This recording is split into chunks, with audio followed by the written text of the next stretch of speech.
Assalamualaikum warahmatullahi wabarakatuh. Materi kita sekarang adalah aplikasi teori grup dalam mekanika kuantum. Konsep teori grup yang digunakan dalam mekanika kuantum. Sebelum kita masuk pada grupnya, kita review sedikit tentang beberapa aksioma dan prinsip mendasar yang kita kenal dalam mekanika kuantum. Pertama, tentang aksioma keadaan. Bahwa keadaan-keadaan yang dimiliki oleh sebuah sistem dalam mekanika kuantum diberikan oleh sebuah ruang vektor kompleks yang di dalamnya berlaku perkalian dalam Hermitian. Jadi kalau kita lihat perkalian dalam Hermitian itu bracket XY itu sama dengan X transpose dikali Y yang sama dengan sigma I dari 1 sampai N XI YI. Itu sama juga dengan X1 Y1 tambah X2 Y2 dan seterusnya sampai Xn Yn. Sebagai catatan untuk keadaan-keadaan dalam mekanika kuantum ini, pertama adalah bahwa ruang keadaan selalu bersifat linear. Artinya, suatu kombinasi linear dari keadaan-keadaan juga merupakan sebuah keadaan. Kemudian, ruang keadaan adalah sebuah ruang vektor kompleks, di mana kombinasi linear ini dapat dan benar-benar melibatkan bilangan kompleks dengan cara yang tidak terhindarkan. Beda dengan kasus klasik, hanya bilangan real yang muncul. Dengan bilangan kompleks hanya digunakan sebagai alat kalkulasi. Berikutnya aksioma observable yang bisa diamati. Observable dari sistem mekanika kuantum diberikan oleh operator-operator linear yang self-adjoint pada H. Ingat kembali, jika Q adalah operator self-adjoint, maka Q sama dengan Q Degger. Operator self-adjoint sering disebut sebagai operator Hermitian. Q Degger adalah Hermitian adjoint dari Q. Berarti Q Degger IJ sama dengan Q konjugat JI. Aksioma ketiga itu terkait dengan dinamika dalam sistem mekanika kuantum, bahwa terdapat sebuah observable yang dapat dibedakan yang disebut sebagai Hamiltonian H, di mana evolusi waktu dari keadaan-keadaan yaitu ket psi T diberikan oleh persamaan Schrödinger yang melibatkan Hamiltonian H tersebut dalam bentuk I H coret DDT ket psi T sama dengan H ket psi T. Operator H memiliki nilai-nilai eigen yang terbatas dalam pengertian bahwa observable Hamiltonian H akan memiliki interpretasi fisik sebagai energi dengan kondisi syarat batas yang diperlukan untuk menjamin adanya keadaan energi terendah yang stabil. H coret itu sendiri adalah sebuah konstanta dimensional yang disebut sebagai konstanta Planck, dan untuk penyederhanaan H coret itu dapat diset sama dengan 1. Nah, aksioma di atas mencirikan struktur matematika teori kuantum, tetapi tidak membahas masalah pengukuran. Ini adalah pertanyaan tentang bagaimana menerapkan struktur ini ke sistem fisik yang berinteraksi dengan semacam alat eksperimental makroskopis berskala manusia yang mengukur dalam tanda kutip apa yang sedang terjadi. Ini adalah masalah yang sangat pelik yang pada prinsipnya membutuhkan studi tentang dua sistem kuantum yang berinteraksi, yaitu yang diukur dan alat pengukurnya, dalam keadaan keseluruhan yang bukan hanya produk dari dua kondisi, tapi sangat terjerat satu sama lain. Ketika ketika kita mengukur suatu keadaan kuantum, pada prinsipnya kita mengganggu keadaan tersebut, sehingga yang terukur bukan keadaan yang sebenarnya. Karena alat makroskopis memiliki perilaku fisika klasik makroskopis pula, yang dalam proses pengukuran akan mengukur sesuatu yang memiliki skala 10⁻23 derajat kebebasan. Pengukuran ini sangat sulit untuk dianalisis secara murni dalam kerangka mekanika kuantum. Misalnya membutuhkan solusi persamaan Schrödinger dalam variabel yang jumlahnya 10⁻23. Nah, alih-alih mencoba menyelesaikan secara umum masalah tentang munculnya perilaku fisika klasik makroskopik yang terdapat dalam proses pengukuran, kita dapat mengadopsi dua prinsip berikut untuk memberikan deskripsi fenomenologis tentang apa yang akan terjadi. Dan ini memungkinkan kita untuk membuat prediksi statistik yang tepat menggunakan teori kuantum. Prinsip observable itu keadaan di mana nilai suatu observable dapat dikarakterisasi dengan bilangan numerik yang terdefinisi dengan baik adalah keadaan yang merupakan vektor eigen dari operator self-adjoint yang bersesuaian. Nilai dari observable pada keadaan tersebut akan merupakan bilangan real yang adalah nilai eigen dari operator tersebut. Prinsip ini mengidentifikasi keadaan-keadaan yang kita harapkan dapat diasosiasikan secara tepat ke nilai eigen, sebuah nilai yang dalam beberapa konteks bersesuaian ke kuantitas yang dapat diamati yang mencirikan keadaan-keadaan dalam mekanika kuantum. Observable dengan signifikansi fisik penting, misalnya energi, momentum sudut, atau muatan, akan bersesuaian dengan beberapa aksi grup pada sistem fisik yang diamati. Prinsip kedua adalah mengenai aturan Born. Diberikan sebuah observable O dan dua buah keadaan ket psi1 dan ket psi2 yang merupakan vektor-vektor eigen dari O dengan nilai-nilai eigen yang berbeda lambda 1 dan lambda 2 yang memenuhi O ket psi1 sama dengan lambda 1 ket psi1 dan O ket psi2 sama dengan lambda 2 ket psi2. Lambda 1 dan lambda 2 itu merupakan nilai-nilai eigen yang terdefinisi dengan baik. Nah, kombinasi linear dari keadaan-keadaan ket psi1 dan ket psi2 dalam bentuk C1 ket psi1 tambah C2 ket psi2 tidak memiliki nilai eigen yang terdefinisi baik untuk observable O.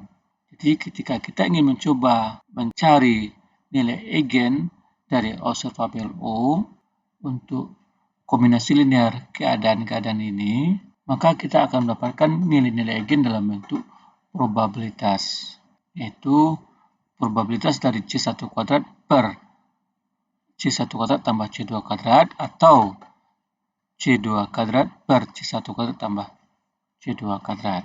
Jadi jika kita mencoba mengukur observable ini yang merupakan kombinasi linear dari keadaan psi1 dan psi2, kita tidak akan mendapatkan nilai yang tepat, tapi hanya nilai probabilitas dalam bentuk C1 kuadrat per jumlah C1 kuadrat tambah C2 kuadrat atau C2 kuadrat per C1 kuadrat tambah C2 kuadrat.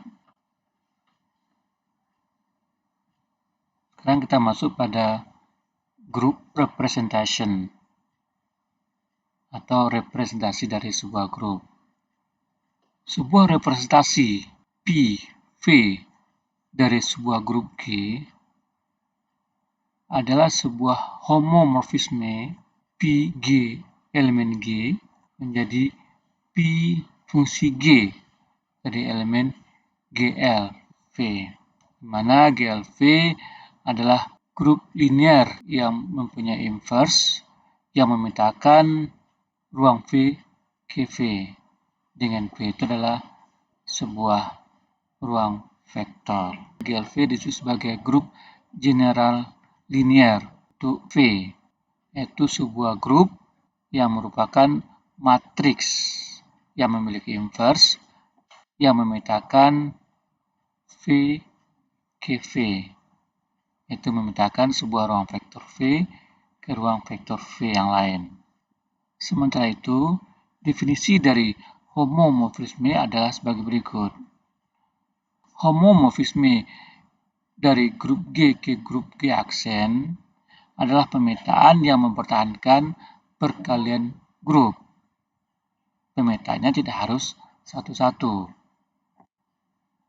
Dengan kata lain, jika GI adalah elemen G dan GI aksen adalah elemen G aksen dan berlaku G1, G2 sama dengan G3, maka berlaku pula G1 aksen, G2 aksen sama dengan G3 aksen. Jadi, representasi PV ini itu memetakan elemen G dari grup G abstraks ke elemen PG dari grup general linear yang merupakan matriks invertible. Jadi memetakan grup G abstrak menjadi grup yang direpresentasikan dalam bentuk matriks, di mana grup GL itu sendiri adalah grup yang dapat memetakan suatu ruang vektor ke ruang vektor yang lain,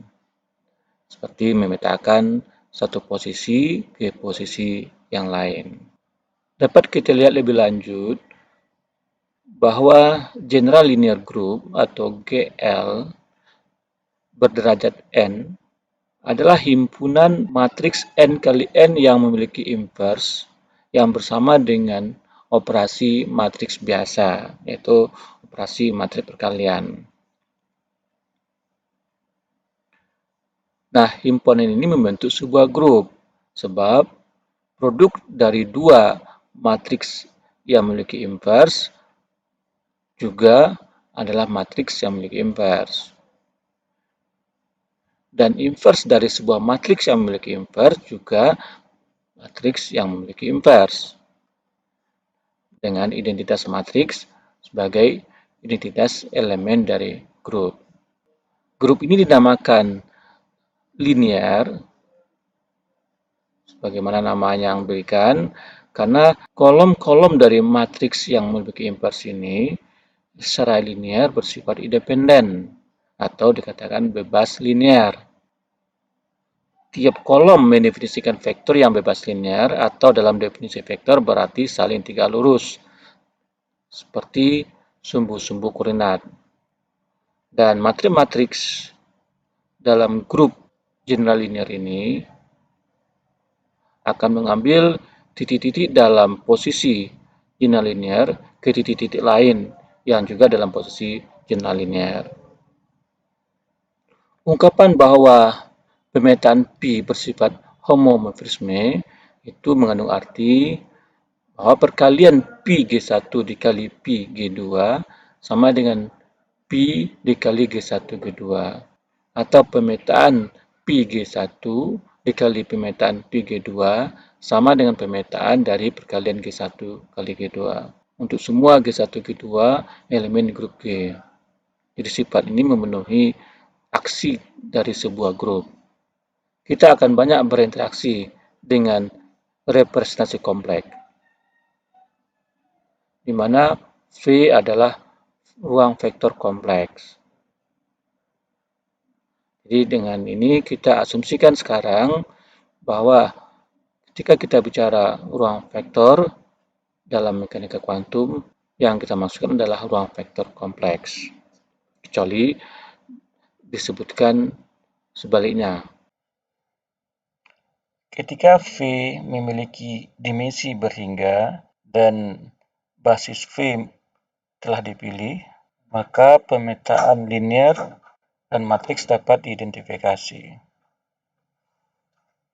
Nah, pemetaan ini memberikan sebuah sifat isomorfisme GLV sama dengan GL NC. Jadi grup linear dari V yang umum itu menjadi grup linear yang lebih spesifik sebagai grup linear matriks berdimensi N dan dalam ruang kompleks C. Isomorfisme adalah homomorfisme dengan pemetaan 1-1. Sekarang kita masuk pada definisi dan teorema dari grup dan representasinya. Pertama, definisi tentang representasi irreducible, itu representasi yang tidak dapat lagi direduksi. Sebuah representasi P dikatakan irreducible jika tidak ada lagi subrepresentasi. Jadi representasi yang irreducible adalah representasi yang tidak lagi dapat disubrepresentasikan. Artinya, representasi yang tidak dapat lagi dibagi menjadi sub-sub representasi. Nah, kalau kita punya dua representasi, maka kita dapat definisikan sebuah direct sum atau penjumlahan langsung sebagai berikut. Jika diberikan representasi P1 dan P2 yang masing-masing berdimensi N1 dan N2, maka dapat dibangun sebuah representasi yang berdimensi N1 dan N2 yang disebut sebagai penjumlahan langsung dari kedua representasi yang dinyatakan dengan P1 jumlah P2. Nah, representasi ini diberikan oleh homomorfisme P1 jumlah P2 memetakan elemen G dari grup G besar ini menjadi matriks P1G 0, 0, P2G yang merupakan matriks diagonal yang di dalamnya ada lagi matriks P1 dan matriks P2 dalam bentuk blok-blok matriks. Jadi matriks ini adalah matriks diagonal yang isinya adalah matriks-matriks P1 dan P2. Maka dikatakan matriks blok diagonal dengan P1 dan P2 adalah blok-blok yang dimaksudkan. Sekarang teorema 21. Setiap representasi uniter P dapat dituliskan sebagai direct sum atau penjumlahan langsung dalam bentuk P itu sama dengan P1 tambah P2 tambah P3 dan seterusnya sampai Pm. Dengan Pj itu P1 atau P2 itu bersifat irreducible. Jadi representasi yang uniter dapat diungkapkan sebagai direct sum dari matriks-matriks yang irreducible. Teorema 2.2, jika grup G bersifat komutatif, maka semua representasi irreducible-nya adalah satu dimensi. Nah, teorema 2.3, semua representasi irreducible dari grup U1 adalah unitary atau uniter. PK ini memetakan EI theta ke EI K theta, dengan K adalah bilangan bulat. Ketiga teorema ini, saya persilakan kepada mahasiswa untuk membuktikannya. Sekarang kita lihat kembali, sekarang kita coba lihat beberapa definisi dari matriks unitary atau matriks uniter. Jadi, dalam aljabar linear, matriks U yang merupakan matriks persegi yang kompleks dikatakan unitary atau bersifat uniter jika transpos konjugatnya atau U bintang juga merupakan inversnya, atau dituliskan dalam bentuk seperti ini. U bintang U sama dengan U bintang sama dengan I, dengan I adalah matriks identitas. Nah, dalam fisika, khususnya dalam mekanika kuantum, konjugat transpos ini dikenal dengan istilah Hermitian adjoint dan dinyatakan dengan Degger. Jadi, pernyataan unitary itu dalam mekanika kuantum biasa diungkapkan dibentuk U Degger U sama dengan U Degger sama dengan I. Dengan demikian, unitary itu berlaku U inverse sama dengan U Degger.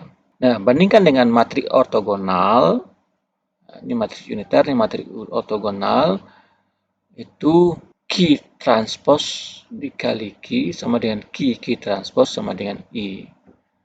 Jadi, Q transpos sama dengan Q-1 atau Q inverse sama dengan Q transpos. Jadi, pada matriks ortogonal, key inverse-nya atau inverse matriksnya sama dengan matriks transposnya. Sementara pada matriks yang uniter, matriks inverse-nya sama dengan matriks transpos konjugat atau matriks Degernya. Jadi bedanya adalah transpos konjugat. Seperti ini, kalau pada matriks yang transpos itu hanya mengubah kolom jadi baris menjadi kolom. Pada matriks transpos konjugat atau Adegger itu proses konjugasi dulu. Ini yang konjugatnya baru ditransposkan. Di Adegger ini sebelum ditransposkan dirubah menjadi konjugat dulu. Itu yang membedakan antara matriks ortogonal dengan matriks yang uniter. Nah, kalau kita lihat beberapa sifat dari matriks uniter, kalau kita punya vektor X dan Y yang kompleks, maka kalau X dikalikan dengan matriks uniter U dan Y juga dikalikan dengan matriks uniter U, maka inner product atau perkalian dalam dari UX dan UY itu sama dengan perkalian dalam X dan Y-nya.